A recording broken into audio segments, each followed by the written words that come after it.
By sunrise, every cabin in Pine Hollow would be frozen from the inside, except the one they had laughed at.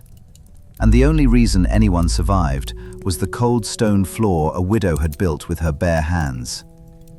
Before we step into tonight's frontier story, write in the comments where you are watching from and what time it is there, and subscribe to Frontier Shelter if you believe the old ways still have something left to teach us. In the winter of 1887, Pine Hollow was not much more than a scar on the Montana frontier.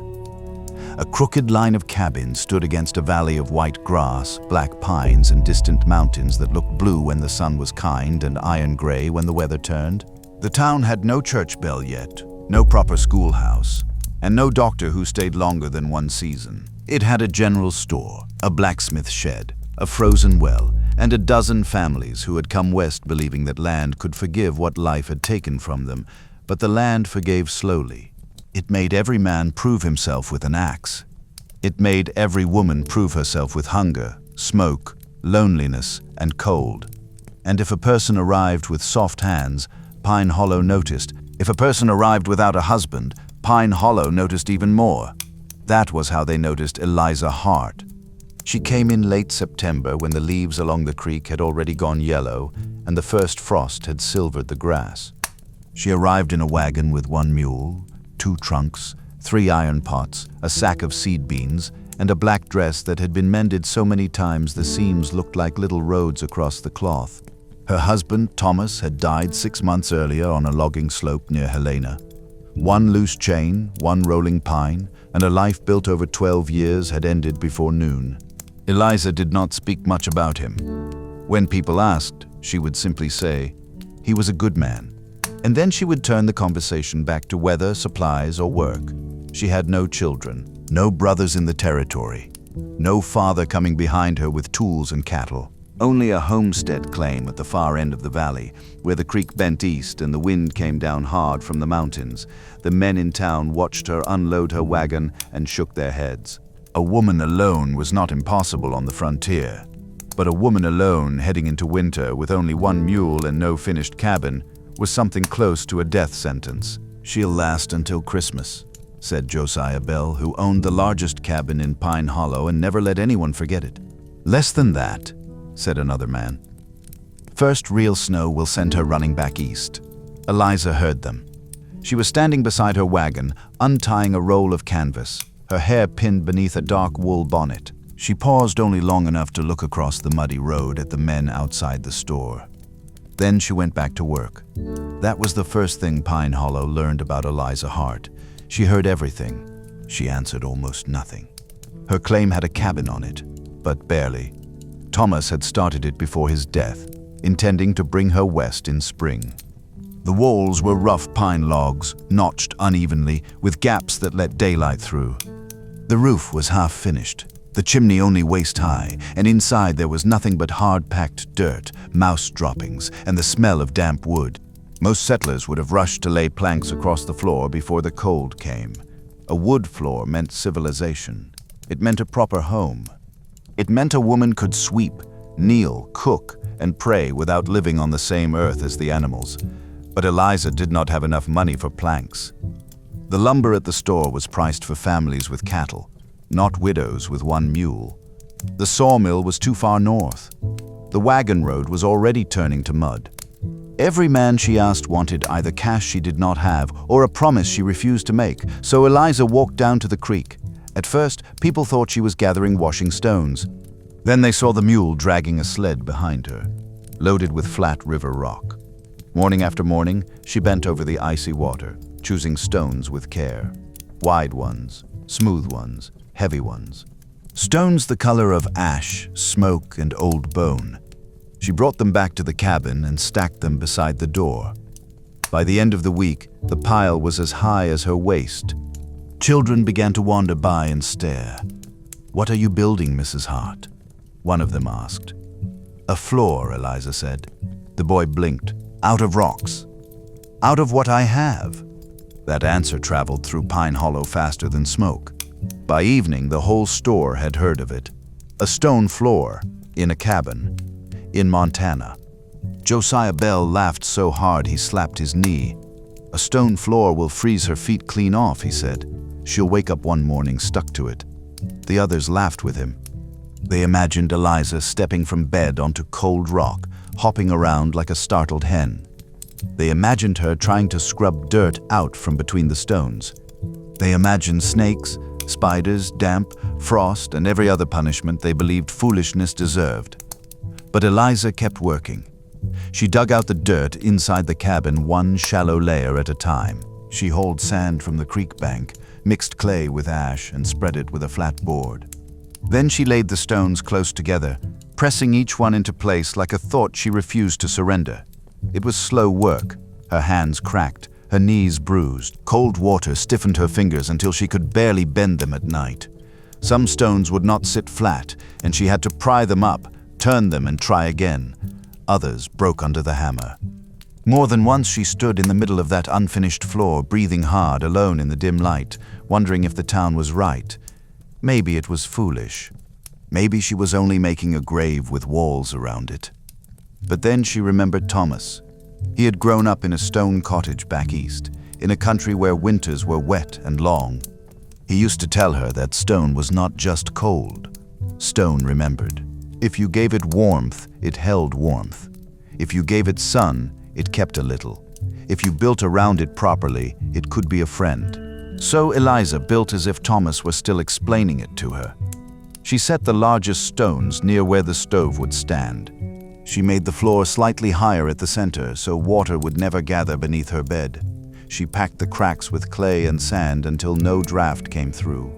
She sealed the lower logs with mud, straw, and strips of old canvas. She hung a blanket across the sleeping corner and another over the door.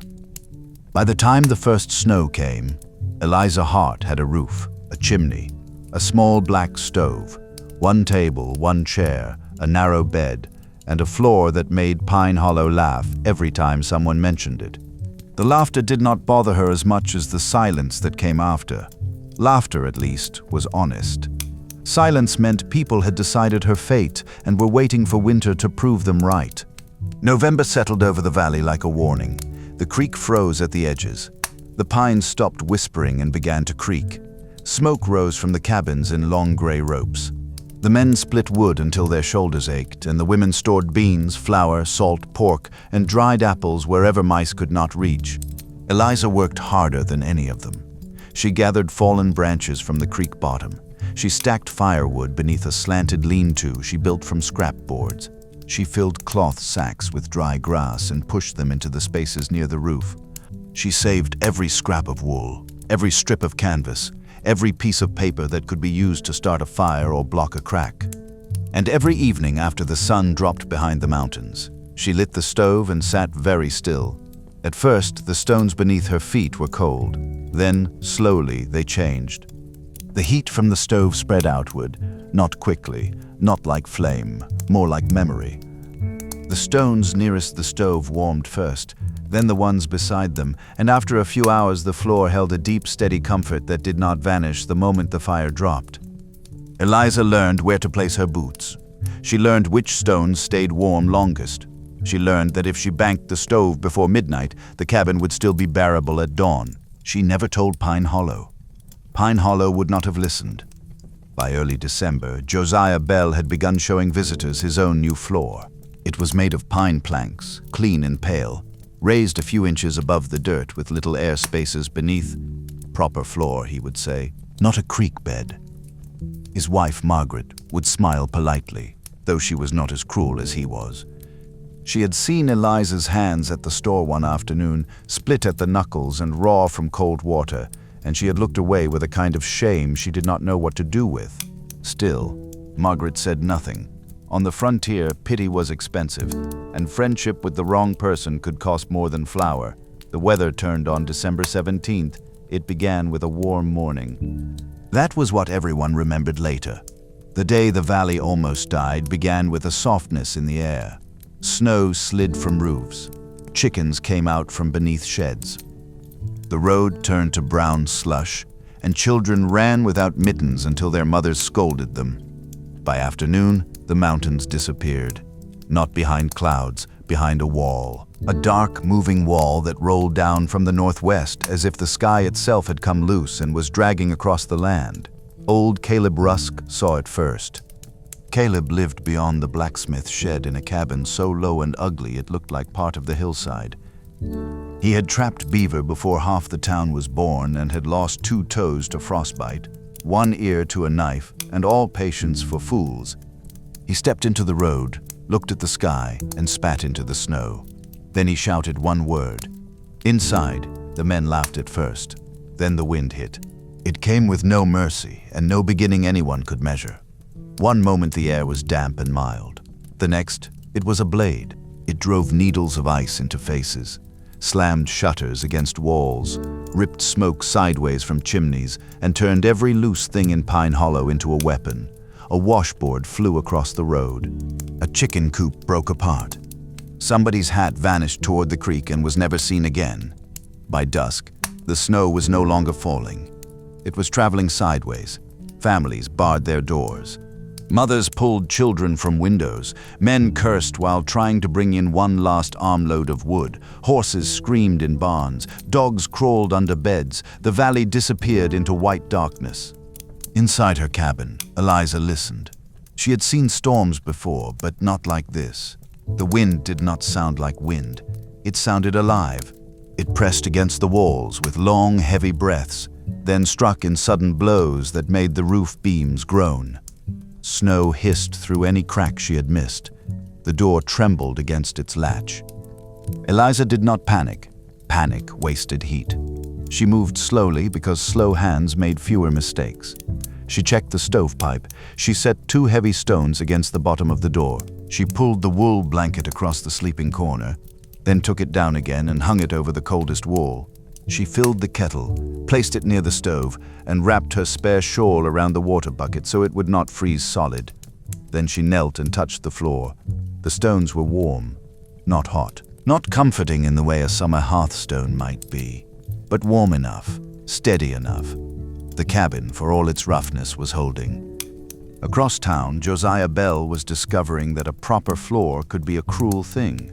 His beautiful pine planks had shrunk in the dry cold. Thin lines of darkness showed between them. Beneath those lines was open air, and through that air the wind climbed like something with fingers. By 7 o'clock, Margaret had stuffed rags between the worst cracks. By 8, the water pail had a skin of ice.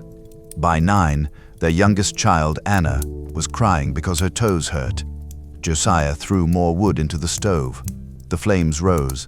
The stovepipe glowed. The wall behind it grew too hot to touch. But the corners of the cabin stayed cold. That was the thing none of them understood until that night. Heat rising from a stove did not save a room if the wind owned the floor. Warmth climbed, drafts crawled, and the children lay in the place where the cold lived. Margaret lifted Anna onto the table and wrapped her feet in a quilt. Josiah told her not to worry. Then the first log wall cracked. It was not a large sound, just a sharp report from the north side, followed by a thin scream of air. Snow dust blew through a seam near the bed and scattered across the blanket like flour. Margaret stared at it. Josiah stared too. Neither of them laughed. At the far end of Pine Hollow, the Whitcomb family had a different problem. Their stove would not draw. The wind drove smoke back down the pipe until the cabin filled with bitter gray air. Mrs. Whitcomb carried the baby low against her chest and crawled near the floor, coughing. Her husband climbed onto the roof with a rope tied around his waist, trying to clear ice from the chimney. Twice the wind nearly tore him off. At the Miller cabin, the door froze shut from the outside. At the store, 3 men were trapped with no bedding and half a barrel of crackers. At Caleb Rusk's low cabin, the old trapper sat beside his small fire, listening to the valley make the same mistakes it made every winter. Pride, he knew, burned faster than pine. Near midnight, someone knocked on Eliza Hart's door. At first she thought it was a branch. Then it came again. 3 weak strikes. Eliza took the lantern, lifted the latch, and pulled. The door would not open. Snow had packed against it, hard as a wall. She set the lantern down, braced her shoulder, and pushed. The door moved 1 inch. Wind screamed through the gap and blew snow across the warm stones. She pushed again, harder, and the door opened wide enough for a man to fall through. It was Josiah Bell, but not the Josiah who laughed outside the store. This man had ice in his beard, blood on one cheek, and a child wrapped inside his coat. Margaret stumbled in behind him with another child in her arms. "Please," Josiah said. It was the first small word Eliza had ever heard from him. She did not answer with forgiveness. There was no time. "Shut the door," she said. Josiah leaned his full weight against it, while Eliza dragged a bench across the bottom. Margaret sank to her knees.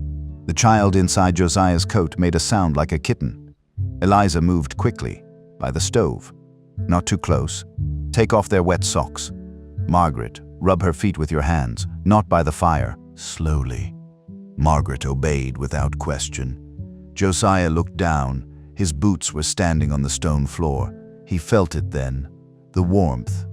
Not much, but enough to travel through the leather. Enough to make him look around the cabin with the confusion of a man whose certainty had failed him. The place he had mocked was warmer than his home. Eliza saw the look, but said nothing. A few minutes later, there was another knock. This time it was Mr. Whitcomb, carrying his baby beneath his coat, while his wife staggered behind him, half blind from smoke. Then came the Miller boy, sent ahead because he was small enough to crawl through a drift. Then Caleb Rusk appeared out of the storm as if the weather itself had delivered him. By 1 in the morning, Eliza's cabin held 13 people. By 2, it held 19. The room was too small for so many bodies. Children lay beneath the table. Women sat shoulder to shoulder on the floor. Men stood near the walls, ashamed to take space. Wet mittens steamed beside the stove. Someone sobbed quietly. Someone prayed. Someone else kept whispering that their cow was dead, as if the loss had not yet found its proper place in the mind. Eliza took command because no one else could. She made them close the door in stages so the wind could not rush in all at once. She ordered the men to pull snow from their coats before entering. She had Margaret tear strips from a ruined quilt to wrap the children's feet. She told Josiah to stop feeding the stove so much wood. He looked at her as if she had gone mad. "If the fire drops, we freeze," he said. "If you overfire it, we burn or crack the pipe," Eliza replied. "Small fire, steady fire. Let the stones do their work." Josiah looked at the floor again. Caleb Rusk gave a dry cough that might have been a laugh. "Woman's right," he said. "Stones got more sense than most men in this valley." No one argued with Caleb. The storm deepened after 2. That was the hour when night felt endless, when the mind began to imagine that morning had been cancelled. The cabin walls snapped and groaned. Snow pressed against the windows until no glass showed. The chimney moaned. Every time the wind struck, mothers bent over their children as if their own backs could hold the roof down. But the stone floor held its warmth. People noticed it one by one. A child stopped shivering after lying on a folded blanket near the stove stones. Mrs. Whitcomb pressed her palm to the floor and began to cry without making a sound. Margaret Bell moved Anna from the chair to the floor, wrapped her in wool, and watched color return slowly to the girl's lips. It was not magic, it was not comfort, it was a margin. And on the frontier, a margin was often the difference between a story and a grave. Eliza kept moving. She rotated the children nearer to the stove and then away. She checked their fingers. She made the adults drink warm water in small sips. She sent 2 men to the lean-to for wood, tied together with rope so the storm could not steal one without the other. When they returned, their faces were white with ice, but the wood was dry. That dry wood saved them. The lean-to had looked foolish, too, when Eliza built it. A crooked little shelter of scrap boards and canvas, angled low to the ground behind the cabin. Men had joked that even her firewood needed a house. Now every stick beneath it was worth more than money. Near 3 in the morning, the chimney blocked. The first sign was smoke, thin at first, then thick enough to sting the eyes. Caleb stood immediately, pipes choking. The room tightened with fear. A blocked chimney could kill as surely as cold. The stove door had to stay closed. The fire had to be brought down. But if the fire died, 19 people might not see dawn. Josiah reached for his coat. Eliza stopped him. "You'll get lost before you reach the roof." "Then what?" he demanded. Eliza looked at Caleb. The old man was already studying the cabin wall, the stovepipe, The angle of the wind. The clean-out, she said. Caleb's eyes narrowed. Then he nodded. When Eliza had built the chimney, she had left a small clean-out hole near the base, covered by a flat stone and sealed with clay. Another thing Pine Hollow had not noticed. Another detail no one had laughed at because no one had bothered to understand it. She wrapped her hands in wet cloth, broke the clay seal with the stove poker, and pulled the stone away. Soot and ice crust spilled out. Smoke rolled low across the floor. People coughed and covered their mouths. "Door," Eliza said. 2 men opened it just enough to pull air through.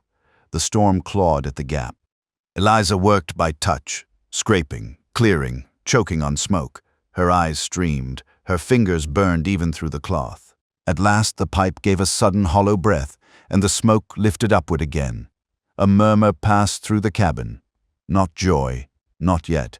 Only the sound of people realizing they were still alive. Eliza replaced the stone, packed clay around the edge, and sat back on her heels. For the first time that night, her hands began to shake. Margaret Bell saw it. She moved quietly across the floor and placed a cup of warm water beside her. Eliza looked at the cup, then at Margaret. Neither woman said thank you. Neither needed to. By 4, the storm reached its worst. The wind no longer came in gusts. It became a constant force, a great invisible river pouring over the valley. The cabin was buried halfway up the walls. Snow sealed the lower logs, and strangely that helped. The packed snow blocked drafts the way another wall might have done. Inside, the air was stale but warm enough to live in. The floor gave back what it had taken all evening. Every hour of stove heat, every bit of warmth from the crowded bodies, every coal burned slowly in the iron belly of the stove had gone partly into those stones. And when the fire dipped, the stones did not surrender at once. They released heat slowly, quietly, without flame, without smoke, without asking anyone to admire them. Josiah Bell sat on the floor with his daughter's head in his lap. He ran one hand over the stone beside him. "I told everyone this would kill you," he said softly. Eliza was sitting near the door, listening for anyone else outside. "I know," I laughed. "Yes," he swallowed. The storm filled the silence between them. "My floor froze," he said. Wind came up through every plank. Eliza did not look at him unkindly. "A floor is not just something to stand on," she said. "Out here, everything either keeps the weather out or lets it in." Josiah nodded once, but the nod looked painful. A proud man can survive cold more easily than being wrong. Just before dawn, the knocking came again. This time it was not at the door. It was from beneath the window, a faint, desperate tapping. Everyone froze. Eliza lifted the lantern and moved toward the sound. Snow covered the glass from outside, but in one small corner, something dark scraped against it. A hand. The men surged up, but Eliza snapped. Slowly, panic killed more people than storms. They cleared the inside of the window, then broke the packed snow from the frame. The glass would not open. Caleb took the stove poker and cracked one pane near the bottom. Snow blew in like smoke. Behind it was the Miller girl, Ruth, barely 16, her face blue-white and her lashes frozen together. She had crawled through the drift after her grandmother stopped answering. They pulled her in through the window. For one terrible moment, everyone thought she was dead. Then she made a thin sound. Eliza stripped off the girl's frozen outer coat, wrapped her in 2 blankets, and laid her on the warmest stones. "Not by the stove," she said when Ruth's brother tried to lift her closer. "The heat will hurt her. Here, let the floor bring her back slow." So they waited. In that cabin full of breath, smoke, fear, and old shame, 19 people watched a girl come back to herself one shiver at a time. Her fingers twitched first, then her mouth. Then she opened her eyes and whispered, "Grandma." No one answered. They did not have to. The frontier was full of words people learned not to say. Morning came without sunrise. The world outside only turned from black to gray. The wind weakened a little after 6, then a little more after 7. By 8, Pine Hollow was silent except for the loose groan of buried wood and the distant crying of an animal somewhere beneath a drift. The door would not open. The men dug from the inside with a shovel, a frying pan, and 2 pieces of split wood. When they finally broke through, the snow outside stood chest high. The valley had changed shape overnight. Fences had vanished. Wagons were white humps. Smoke came from only 3 chimneys. One of them was Eliza's. People stepped out of her cabin blinking like the newly born. The Bell cabin still stood, but the north wall had opened in 2 places, and snow lay across the floorboards. The Whitcomb cabin was blackened with smoke inside. The Miller door was buried completely. The store windows were blown in. At the edge of town, one empty cabin had collapsed under the drift piled against its roof. But Eliza Hart's cabin stood low, dark, and plain beneath its blanket of snow. The stone chimney breathed. The small window glowed. And inside, the floor was still warm enough that children did not cry when their feet touched it. No one laughed that morning. They were too tired, too humbled, and too alive. For 2 days, Pine Hollow lived partly in Eliza's cabin. Men came and went through tunnels cut in the snow. Women cooked beans in shifts. Children slept on blankets spread across the stones. Caleb helped clear chimneys. Eliza showed Margaret how to pack clay into floor gaps. She showed Mr. Whitcomb how to build a windbreak for his stovepipe. She showed Josiah where his raised floor had failed him. He listened. That surprised people almost as much as the storm. On the 3rd day, when the sky finally cleared, the valley shone so bright it hurt to look at. Sunlight struck the snowfields and flashed off every surface. The mountains stood sharp and blue as if the storm had carved them new. Pine Hollow gathered outside Eliza's cabin. Not for a meeting, exactly. Frontier people disliked admitting they were gathering for anything emotional. They came carrying excuses, a pot to return, a child's mitten, a borrowed cup, a bundle of split wood, a sack of flour, a hinge Josiah had repaired without being asked. One by one, they set things by Eliza's door. She watched from the threshold. Her black dress was smoke-stained. Her hair had come loose at the temples. Her hands were bandaged with strips of cloth. She looked older than she had in September, but not weaker. Josiah Bell stepped forward last. The whole town seemed to hold its breath. He removed his hat. That alone was almost an apology. "Mrs. Hart," he said, "I was wrong." The words sat in the cold air, plain and heavy. Eliza looked at him. Behind Josiah stood his wife, Margaret, holding Anna's hand. The child was alive, pale but alive. "I know," Eliza said. A few people shifted uncomfortably. Then, after a moment, Eliza added, "But winter corrects all of us sooner or later." Caleb Rusk laughed at that, a real laugh this time. Dry, cracked, and pleased. By spring, 3 more cabins in Pine Hollow had stone sections near their stoves. By the next winter, almost every family had changed something because of Eliza Hart. They lowered doors, sealed floor cracks, built wood shelters, added cleanouts to chimneys, stored dry kindling in places the snow could not reach. And when new settlers came west and asked why the widow at the end of the valley had a stone floor, no one laughed. They told the story instead. They told how the storm came down like judgment, how the plank floors froze, how the proud men went quiet, how a woman with no money, no husband, and no reason to be trusted built the only cabin that remembered warmth. Years later, when Pine Hollow had a church bell and a schoolhouse and a road that stayed passable most months, people still spoke of that winter. Children who had slept on Eliza's floor grew up and told their own children that survival was not always loud. It did not always look like strength. Sometimes it looked like a woman kneeling alone beside a creek, choosing one cold stone after another while everyone else laughed. Eliza never became rich. Her cabin never became grand. She planted beans in spring, kept hens by summer, and mended clothes for half the valley by fall. She remained quiet. She still heard everything, and she still answered almost nothing. But on winter evenings, when snow began to move sideways across the valley, people would look toward the far bend of the creek. If smoke rose from Eliza Hart's chimney, they felt better. Not because she could stop the weather, no one could, but because she had taught them something the frontier punished people for forgetting. A shelter is not built for pride. It is not built for neighbors. It is not built for the easy days, when the sun is kind and the door opens without effort. A shelter is built for the hour when the fire is low, the wind is hunting for cracks, and someone you once laughed at may be the only reason you live to see morning. That was the lesson of Eliza Hart's stone floor cabin. And in Pine Hollow, no one ever forgot it.